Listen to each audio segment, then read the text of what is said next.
I'm pretty sure if you click on this video, you know who this man Sharife Cooper is. But for those who don't know, this man Sharife Cooper got drafted in the 2021 NBA draft as the 47th overall pick by the Atlanta Hawks. Now, we're heading into year 3 into Sharife Cooper's NBA career, and to this day, me personally, I don't know about a lot of you guys out there, but I still to this day have no idea, and I still do not understand the pick from the Atlanta Hawks to draft a guy like a Sharife Cooper. I mean, being the Atlanta Hawks, you already had a 6 foot and a questionable defender being Trae Young as your main guy, and you're going to draft another 6 foot or damn near 6 foot and under player like a Sharife Cooper. Now, that's not me saying that Sharife Cooper in any way, shape, or form is not good enough to play in the NBA or even be a starting caliber player or even a bench player. I'm not saying anything along those lines, but just looking strictly into what the Atlanta Hawks already having Trae Young, to me, it just didn't make any sense. But if you do take a look at the stats here, Sharife Cooper honestly barely even played on the main Atlanta Hawks roster,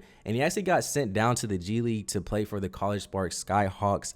As you can see here, I don't know why that word is so hard to say, but you can see here that Sharife Cooper averaged around 17 points, 3.6 rebounds, and 6.4 assists on 43.5% shooting from the field and 35% from 3. Me personally, just looking at that, that's honestly not terrible. But like I said, considering the situation that this man Sharife Cooper was in, there was just absolutely no way that he was eventually even going to even be on that main Atlanta Hawks roster. Now, as I'm recording this video, I honestly forgot the main head coach and his actual name, but there was reports that this head coach right here that you see right here, he's known to not actually play his rookies in their first year. So like I said, Sharife Cooper was just going into a detrimental situation, and as we all know, it just did not end well for Sharife Cooper after his rookie season. Now, heading into his second year, Sharife Cooper actually got waived by the Atlanta Hawks, and he actually managed to sign a 2-way contract with the Cleveland Cavaliers. From the looks of it, it looks like he's only played on that Cleveland Cavaliers G team known as the Cleveland Charge. And as you can see from these numbers, I ain't gonna lie, Sharife Cooper definitely did his thing in his second year, averaging close to 23 points a game, 3.5 rebounds, and close to 7 assists, improving his overall percentages from the field, shooting 46% from 3. Now, y'all see the improvements. He's improving in every single category out there, and just even from the eye test, definitely looks like Sharife Cooper is just improving as an overall basketball player. But as you can probably see from the title of this video and just conversations around, this man Sharife Cooper, unfortunately, it still looks like Sharife Cooper just has not gotten that opportunity to play in the NBA. Guys, like I said, unfortunately, Sharife Cooper's career has not gotten off to the start that I know a lot of people probably imagined.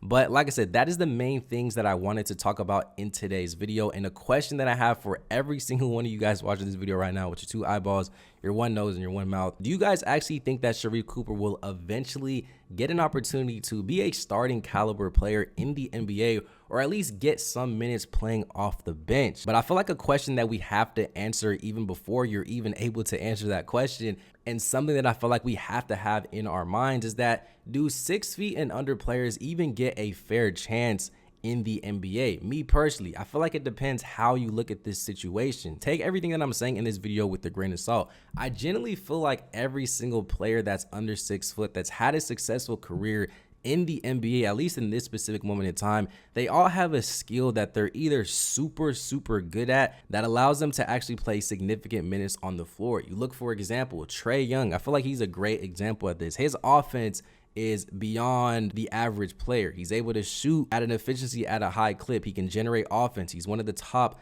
assist makers in the entire NBA. He's just a good overall point guard, but the downside is that the fact that his offense is so good, his defense is actually detrimental to the Atlanta Hawks. And that's why I feel like a lot of people don't think that Trae Young is even good enough to be your first option on a championship level team. But nonetheless, I feel like we can all agree that Trae Young is definitely one of the best point guards in the NBA. You look at another guy like Jose Alvarado on the New Orleans Pelicans. His offense, I wouldn't say is honestly the best, but he's definitely a pesky defender, and he definitely disrupts offenses, which is how he's able to guard a lot of point guards and a lot of the top point guards out there. And he makes it very hard for them to even set up their offense or even just find their footing that specific night. You look at another guy like Chris Paul. His offense is definitely superior. He's definitely good at everything on the offense side of the ball. Definitely one of the best mid-range shooters that we've ever seen. And then even on the defensive end, he does a good job just like Jose Alvarado, and he's able to stay on the court and not really be a liability, you know, like a Trae Young. I generally feel like a lot of people under 6 foot or just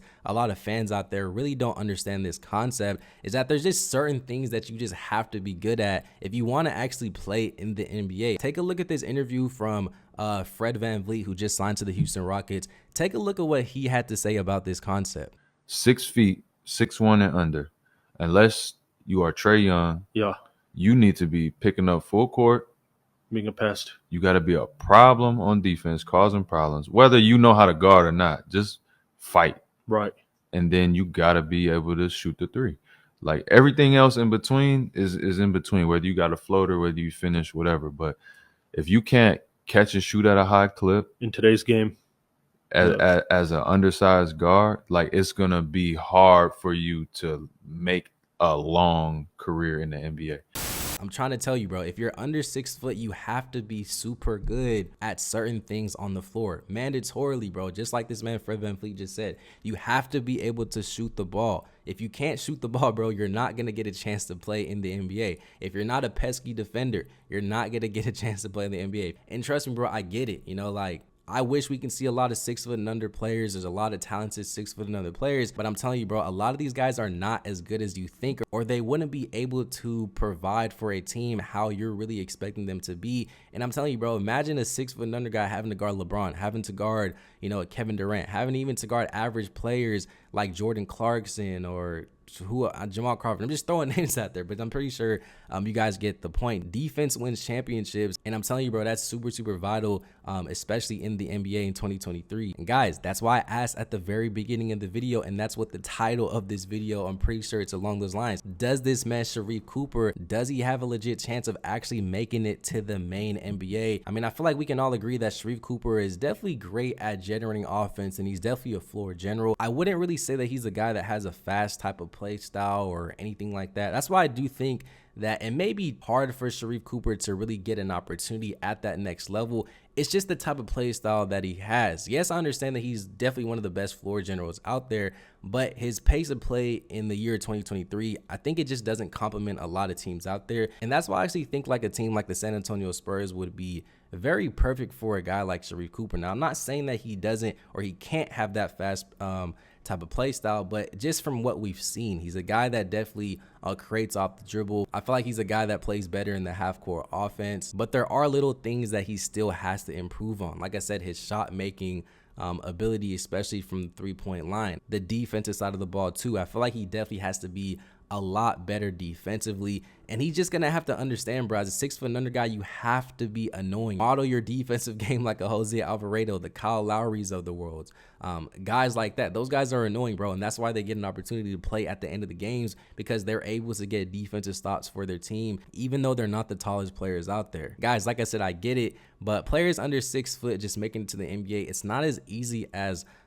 people think. We are having an opportunity to watch this man Sharife Cooper play in the NBA Summer League, and as you can see from these stats, in his very first game against the Brooklyn Nets, he had a chance and he dropped 27 points on 8 for 12 from the field. I actually had a chance to watch this game. Sharife Cooper definitely went off that game, but it looks like he has been struggling in the next 2 games, only dropping 8 points in those games. So like I said, overall, guys, I definitely feel like just the start of his career just did not go as planned. It wasn't the best for his NBA career as far as his success. Obviously, he's only in year 3, but I do think the fact that he did get drafted to the Atlanta Hawks, that definitely didn't help his career in any way, shape, or form. I do think we are seeing new life with him playing on the Cleveland Cavaliers, but like I said, hopefully he gets a chance to, you know, showcase his opportunity, because I do want to see Sharife Cooper play in the NBA. I don't want to see him play overseas and whatnot. Like, he's actually one of my favorite players, honestly, of all time in high school. And like I said, I do think if he can improve on certain things and certain aspects in his game, like his shooting ability, and just try to model his defensive intensity like a Jose Alvarado, and try to replicate his offense like a Chris Paul or even a Tyus Jones. If he can do that, or a Kyle Lowry, bro, if he can do that, I'm telling you, bro, he'll definitely get an opportunity to play in the NBA. But guys, you watch this video, what do you guys think? Get in the comment section down below. I do want to get I do want to know your overall opinions about this topic down below. Make sure you guys subscribe to the channel, like the video, do all that. You know, with all that being said, guys, it's been an episode of JuiceMade TV. Peace.